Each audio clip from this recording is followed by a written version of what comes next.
A Norman judge weighs the mental state of a murder suspect.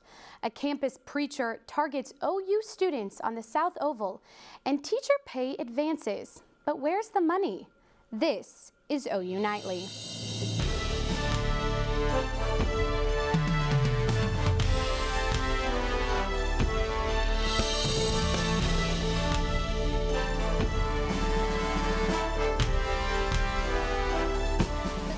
County Courthouse was again the center of attention for day 3, the competency hearing for Alton Nolan. Nolan was a former employee of a food processing plant where prosecutors say he brutally killed a former coworker.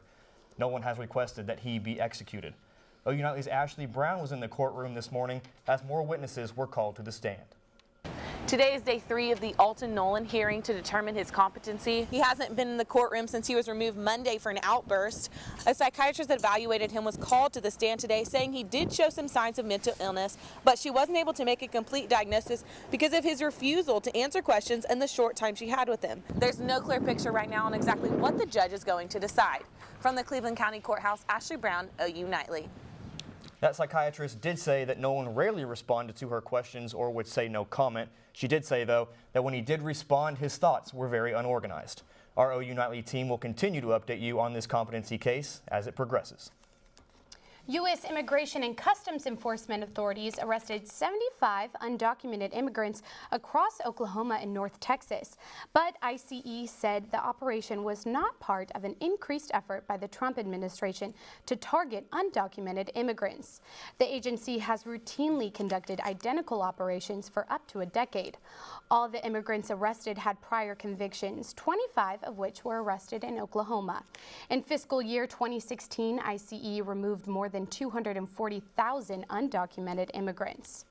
Are you here with immigration enforcement? Yes. Are you coming here to make an arrest? Yes. Those are U.S. Immigration and Customs Enforcement officers waiting outside a courtroom to detain an undocumented immigrant.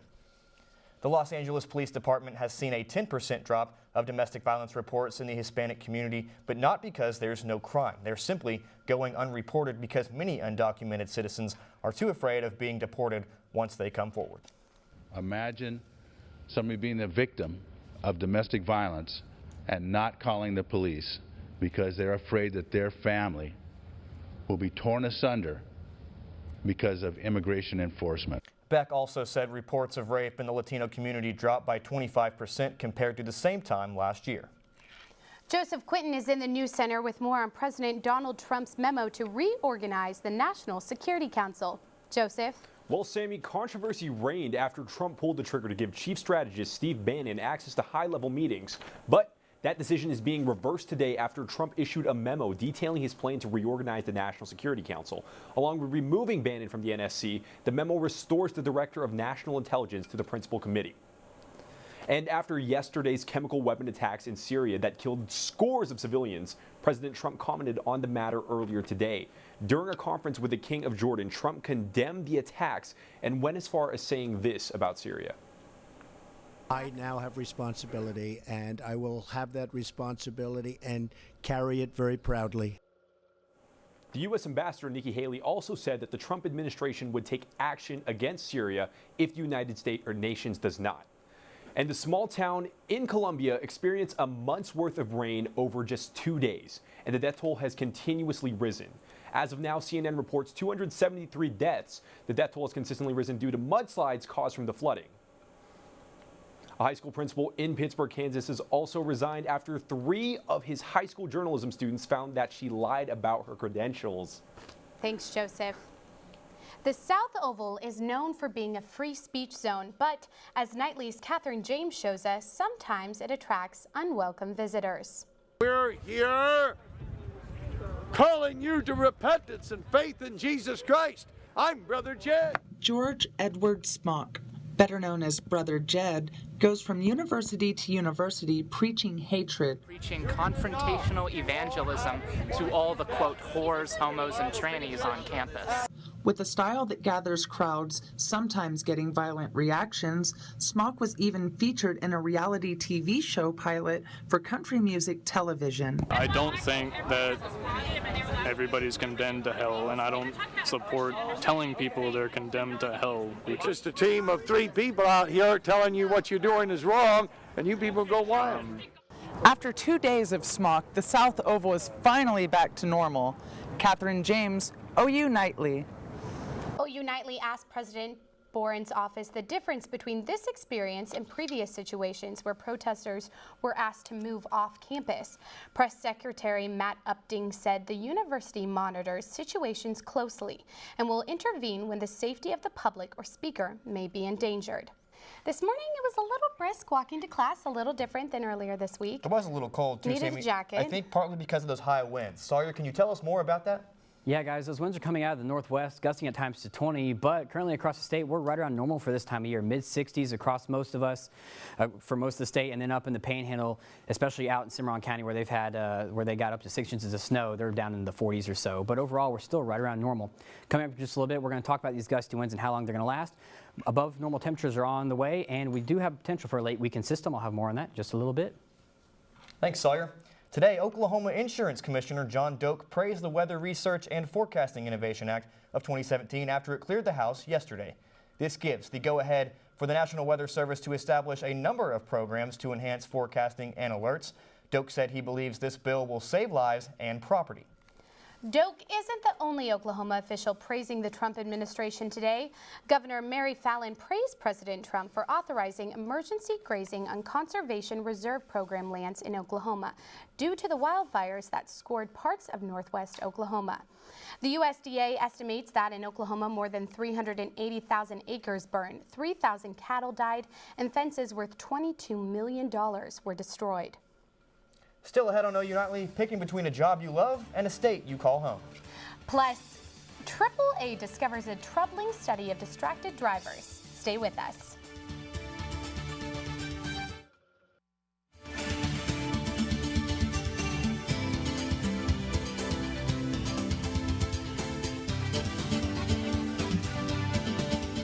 With education budget cuts galore going on in Oklahoma, Nightly's Nola Ollinger sat down with one student graduating this May with a degree in special education, something he says the government is especially quick to forget about.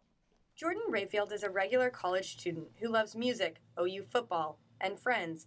But as an education major, he feels like he has to pick between a school and a state he loves and making a living somewhere else. I feel guilty not staying here for sure because I've been in field experiences in Oklahoma and I loved them, and I would definitely want to go back and see those students I had and teach them more.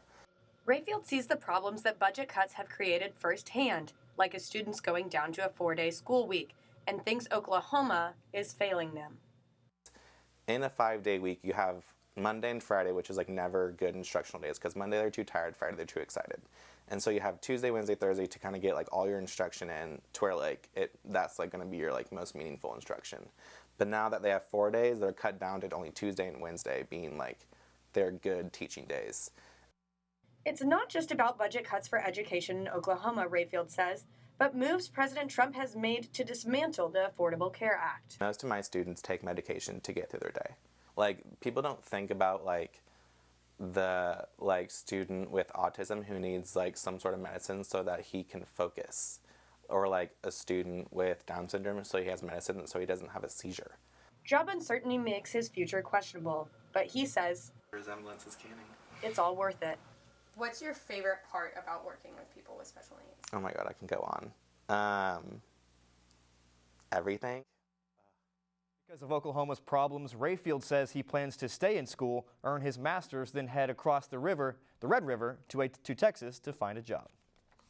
A Senate committee approved the first teacher pay raise in 9 years today, despite not knowing how to pay for it. The bill calls for a $1,000 pay raise each year for the next 3 years.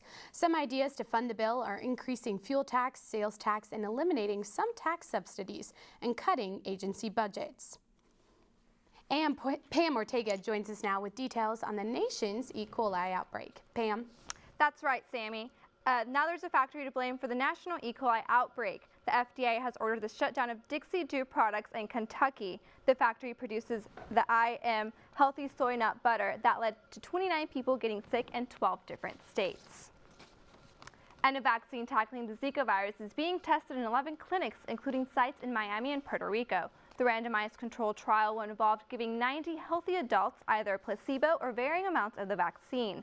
The trial is currently fully funded, but it's uncertain if Trump's proposed 18% budget cut to the National Institute of Health will affect it. And new stem cell research out of Duke University is helping children with autism. 7-year-old Gracie Gregory was one of 25 children who participated. This study tested whether transfusion of children's own umbilical cord blood containing rare stem cells could help treat their autism. More than 2/3 of the children did show improvements, including little Gracie. And her parents were really big about saying that it really changed all of the effect that autism has on her from like 70% to like 10%. So that's good. It's great. And it's even great because it's also Autism Awareness Month. So it's great news. Very fitting. Thanks. Thanks, Pam. ODOT released information in honor of Work Zone Awareness Week, saying Oklahomans need to stay aware of work zone as pavement projects spread across the state. The Oklahoma Transportation Commission awarded ODOT $160 million worth of pavement contracts, creating the budget for 50 new pavement projects statewide. ODOT wants motorists to start preparing now for the work zone increase. Last year, there were 17 deaths in work zones. A AAA report for Distracted Driving Awareness Month shows distracted driving and traffic fatalities are on the rise in Oklahoma and across the nation. They estimate more than 40,000 people in the U.S. died in car crashes last year, 10% of those due to distracted driving. The State Highway Safety Office says in our state there were 682 traffic fatalities in 2016 compared to 645 in 2015. Survey results showed drivers ages 19 through 24 are almost 2 times as likely to read a text or email while driving, and they are twice as likely to have sent one. Still ahead on OU Nightly, Russell Westbrook reached another milestone last night and has a chance to surpass it tonight. Plus, Sawyer Wells will join us with weather, talking about the next chance of rain and when these clouds over Norman will clear out. We'll be right back.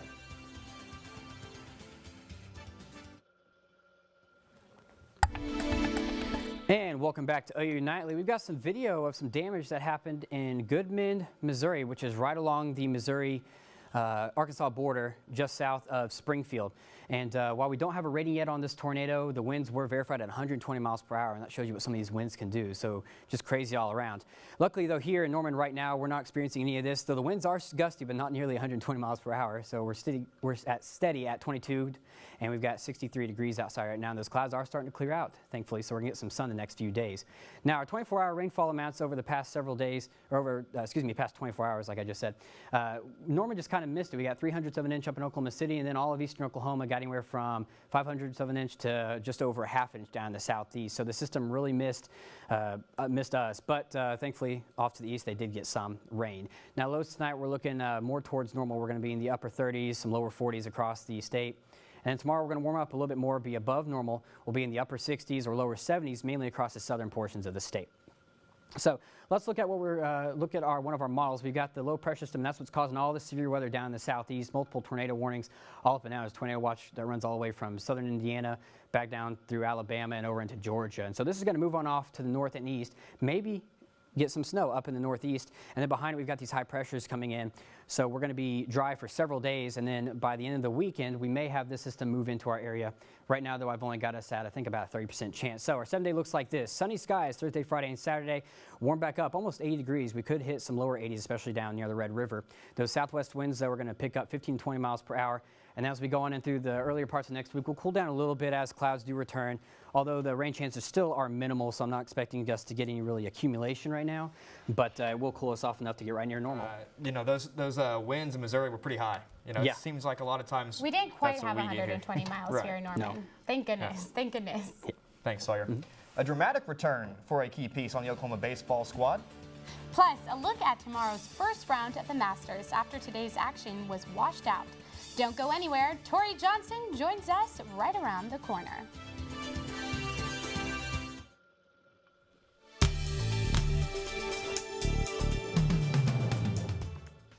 Last night, the Thunder beat the Bucks 110-79, and OKC star Russell Westbrook tied Oscar Robertson's record for most triple-doubles in a season.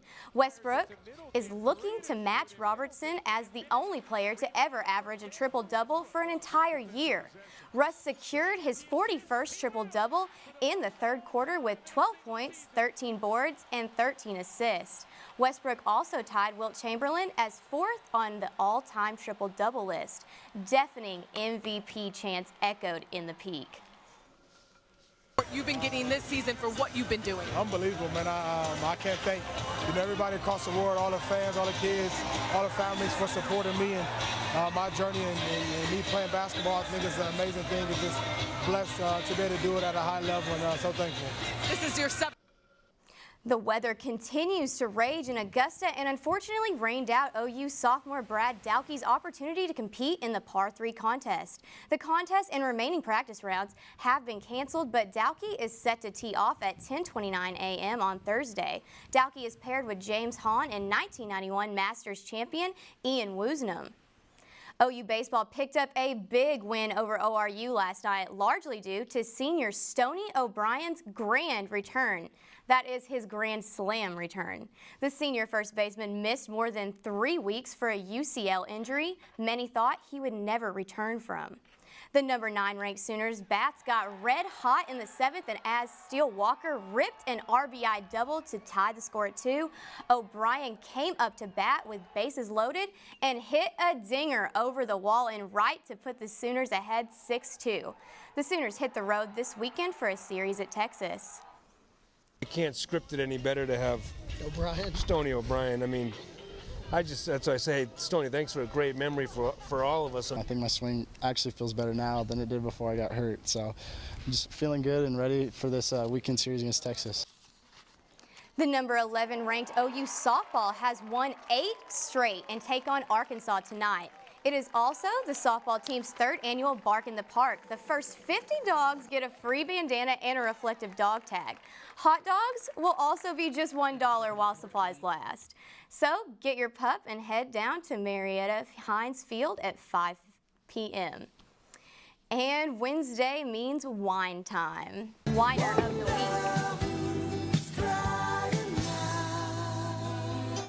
This week's Whiner of the Week is New York Mets fan Frank Fleming. A train derailment made for some transportation problems around New York City on Monday, forcing Fleming to miss the Mets opener against the Atlanta Braves. Fleming then went on this epic rant. Tragic is the absolute worst. I'm not going to get to my game now because they are incompetent. Incompetent. They tell track G, track H, track E, track E, and then I got on track H, and they say, no, this train's not wrong. The announcement was wrong. But there's a lesson to be learned this week. Sometimes whining pays off. An executive from the Excedrin company saw Fleming's tirade and decided to give him free tickets to Friday night's games. They're also supplying him with a car and some Excedrin in case he gets a headache. Oh, a free car and free tickets. Maybe I should pull that. Yeah, maybe missing opening day wasn't so bad. Yeah. Thanks, I Tori. bet he's doing just fine now. Yeah, and he is. Thanks, Tori. Still to come on OU Nightly, how NASA is turning a fun activity into an emergency plan. We'll be right back.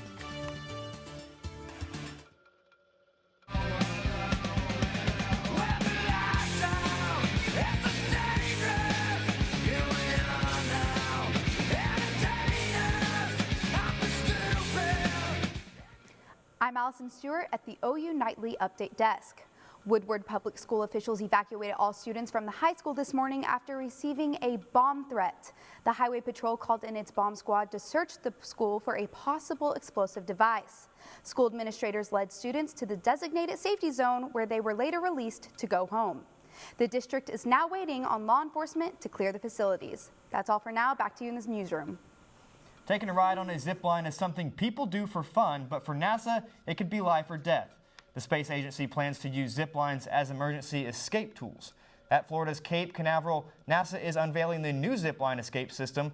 It will allow astronauts to quickly move from danger to safety. They say they'll be able to move 1,300 feet in about 30 seconds. The first test flight is set for August 2018. That sounds kind of fun. I was talking to Sawyer. What if we had a zip line across campus? That would be so much better than walking. South Research Campus up to here. Who wants to walk? Yeah.